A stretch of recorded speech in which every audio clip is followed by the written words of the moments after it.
Welcome to week 3, lesson 1. Congratulations, you guys. You're doing such an amazing job and learning vital information.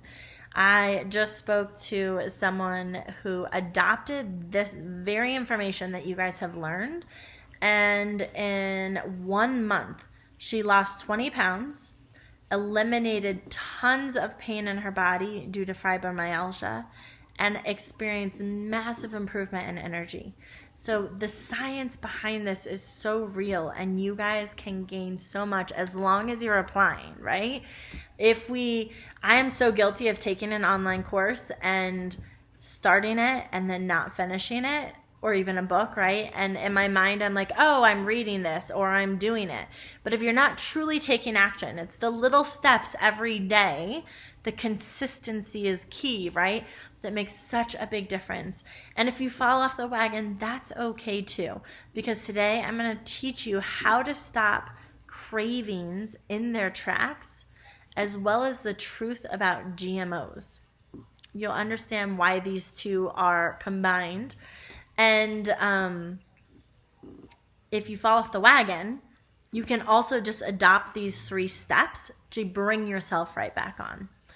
So here's the deal. There's 3 steps to stop cravings in your tracks. I've worked with hundreds and hundreds of people.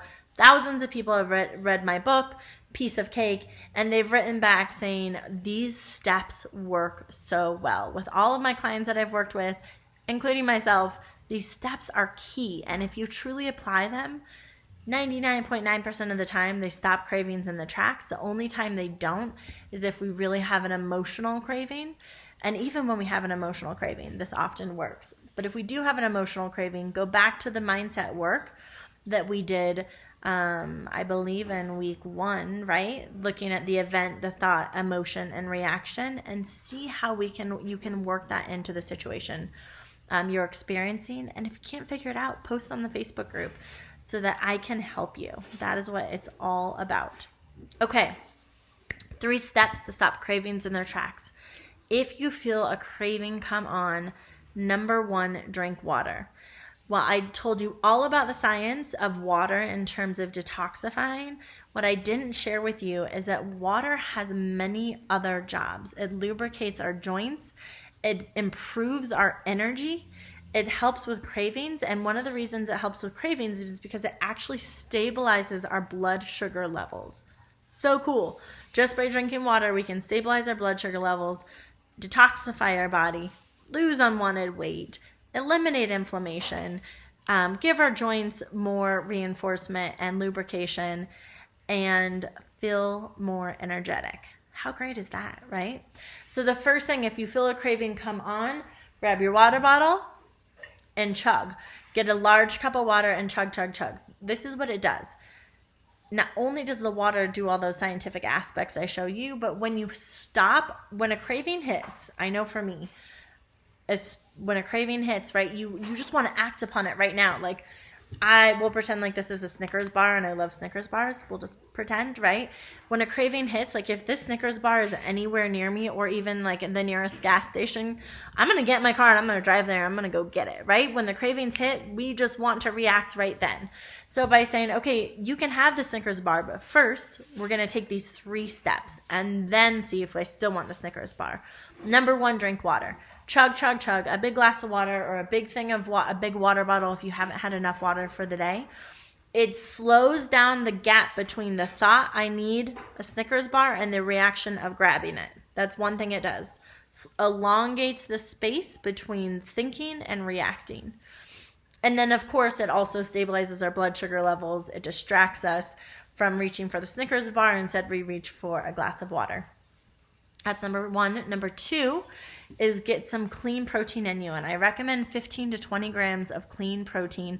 There is a printout, a PDF printout, if you scroll to the bottom of the screen, that shows examples of what an omnivore and vegetarian's day may look like to get those clean protein in. Ideally, in the next video, I'm going to talk about the importance of getting it clean protein in every 3 or so hours to help stabilize your blood sugar levels, stabilizes your hormones. It does a bunch of cool stuff we'll talk about next. But also on that PDF, I give you a list of protein and how much protein, like 1 ounce of meat is equal to 6 to 8 grams of protein, or a quarter cup of pumpkin seeds is equal to 12 grams of protein, right? So kind of looking at all the different types of protein and how many grams each of those is worth. So how many grams of protein each of those foods are worth, so that you can figure out when those cravings hit, drink water and then eat 15 to 20 grams of clean protein, what you might need. Maybe that means that you have a protein smoothie that you drink. Maybe you eat a couple hard-boiled eggs. You have maybe 3 or 4 ounces of a grass-fed, grass-finished, free-range or wild-caught meat. Maybe you have some beans. So there's a lot of different options, right? But it's just having those on hand and knowing what they are so that you can reach for them quickly. Because again, when we have a craving, we need to be prepared, right?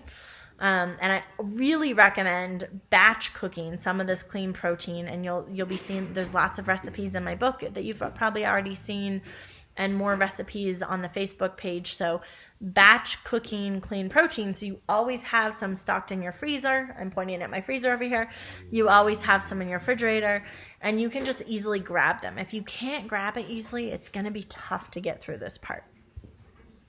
Okay, water, 15 to 20 grams of clean protein, and then give yourself something, either some fruit that you love. Like I love berries. It's such a treat. So maybe I'll give myself like a little container of fresh organic berries, or a banana or an orange, some sort of fruit. Or if you're like, no, sister, I do not want the fruit, I need the chocolate, get yourself some clean chocolate. Get yourself the ginger molasses cookie, right? Or whatever clean treat you have on hand. Just like the protein, the trick here is having a clean treat on hand. So if you have to sit there and make it, more than likely you're going to drive to the nearest gas station and get yourself the Snickers. You're going to be like, I'm not going to make something while I have this craving setting on, right? So make sure you have clean protein and clean treats on hand for when this happens. And I keep them in your purse. I keep them in your car. I keep them everywhere you are. Because the first 10 to 12 days of eliminating processed sugar or any of these top 6 inflammatory foods from your diet, you're detoxing those. And while you may not be experiencing like severe detox, right, like the headaches or chronic anxiety, low energy, all those things we talked about last week, but what you may still be experiencing are cravings. It takes 14 days, 10 to 14 days to fully eliminate all of the inflammation from any of these top 6 inflammatory foods. So from processed sugar, wheat, cow dairy, refined oils, genetically modified food, or alcohol. It takes 10 to 14 days to fully eliminate them. And during those 10 to 14 days, you can expect cravings. So super important to have these clean treats and clean protein on hand. That's it, you guys. Water, 15 to 20 grams of clean protein, and a healthy treat. Almost always that subsides what's happening. That subsides the craving. If you're still craving, then that means there's some sort of emotional level of craving that you're also experiencing. So try to rewind or go back to really feeling that craving and noticing the subconscious thought or the very subtle thought, conscious subtle thought, that's happening, right? So it could be so simple. I remember last year catching myself. I was cold. That's it. And I really don't like to be cold. It's like a thing of mine. I was cold. And so because I was cold, which I didn't realize this at the time, I was craving. I had made these raspberry coconut muffins, which are also in my book and are so delicious. And they're free of inflammation, but I just wanted to keep eating them. I was craving them more and more and more. And I was not full, or excuse me, I was full. I was not hungry, yet I wanted to keep eating. And so I needed to stop. And I just closed my eyes for a second and I was like, okay, show me, like, what is the emotion I'm feeling? And all I heard was I'm cold. So I was literally trying to comfort myself from being cold from eating these kind of warm baked muffins. Like the simplest things, sometimes you guys can throw it off. And then bigger things, like I had a rough day at work. That's why I want a glass of wine to unwind, or give me this cookie. I just had gotten a fight with my friend, right? Like we can think about some of these bigger emotional things. And if that's what's happening, the question I have for you is think about what else can I give myself that's out of the ordinary, not something I do every day, that also makes me feel comforted, that also makes me feel relaxed. So if I just got in a fight with my husband or my friend or someone, right, then like my go-to, my quiet place is to go take an Epsom salt bath and to do a meditation. Like that makes me feel so good. Or to have some time to go read, which I feel like I never have enough time to read, right? Or I don't make the time to read. To go for a walk, to go sit in nature, to go do a bit of journaling. Some people might knit or paint or take photography. Do something that fills you with joy, makes you feels the good feels, right? So that you feel comforted in a way that's healthy and productive for your body and well-being. Because remember, if we got in a fight with our husband or a friend and then we have the cookie and we're trying to eat clean, then we're going to feel bad about ourselves. We're going to say we're a failure. We're going to go through that whole event, thought, emotion, reaction. And that cycle can get real ugly. So stop and see how else you can support yourself if you are really feeling an emotional drain. And of course, feel free to ask questions on the Facebook group because that's why I'm here. All right, you guys, those are the 3 steps to stop cravings in your tracks. When I talk about, we're going to segue for a second to this, why genetically modified foods are super important to address. So I keep referring to eat clean protein. And some of you may be like, what the heck is clean protein? What does she mean? So I've written an article it's called Clean Protein Deserves a Food Category of Its Own. There's a big debate out there in the world of the anti-inflammatory world whether or not meat is considered anti-inflammatory, and even things like eggs, if they're considered anti-inflammatory. The truth is, it depends on the type of meat and the type of egg that you're consuming. This is whether it's clean protein or if it's protein that's coming from animals that have been fed genetically modified grain, often is made up of corn, soy, and wheat, the 3 most genetically modified foods on the planet. So here's why GMOs are bad for us, you guys. Genetically modified foods, their DNA looks different. And every time we go to eat food and we put it in our mouth, our body naturally, automatically scans the DNA and determines, is this an invader or is this something that's going to give me nutrition? If it's genetically modified, the body will scan the DNA and said, alert, alert, alert, there's an invader in the body. We think it's food, so we swallow it. It goes down into our large intestine, and in the large intestine, it sits, where the body says, this is not okay, this is an invader, and it's toxic, we need to get it out. So the body actually creates permeable holes throughout the large intestine. Those permeable holes are created to push the genetically modified or invader-like food out of the large intestine, right? This is what our body automatically does. But when it's pushed out of the large intestine, 2 things happen. Number 1, we now have rotting food that's floating systemically in our body and creating a toxic overflow. Not good. And number 2, the foods that we eat that were healthy, maybe some strawberries or kale or carrots, those are also pushed through the permeable holes because now things can go in and out of the holes. And we actually begin to get food allergies from the foods that were healthy to us, the kale, the strawberries, the carrots, because those are going into our body and creating systemic toxicity as they rot. And so our body says, oop, I can't have kale. I can't have strawberries. This is how many food allergies are made. And you guys, what I'm describing to you with the permeable holes, it's called leaky gut. Leaky gut is connected with almost every single autoimmune condition out there. So if you are diagnosed with an autoimmune condition, you almost certainly have leaky gut. But you can have leaky gut without having an autoimmune condition. And leaky gut causes a lot of gut disruption, and we know the immune system centers in our gut, right? So it's really, really important to eat healthfully.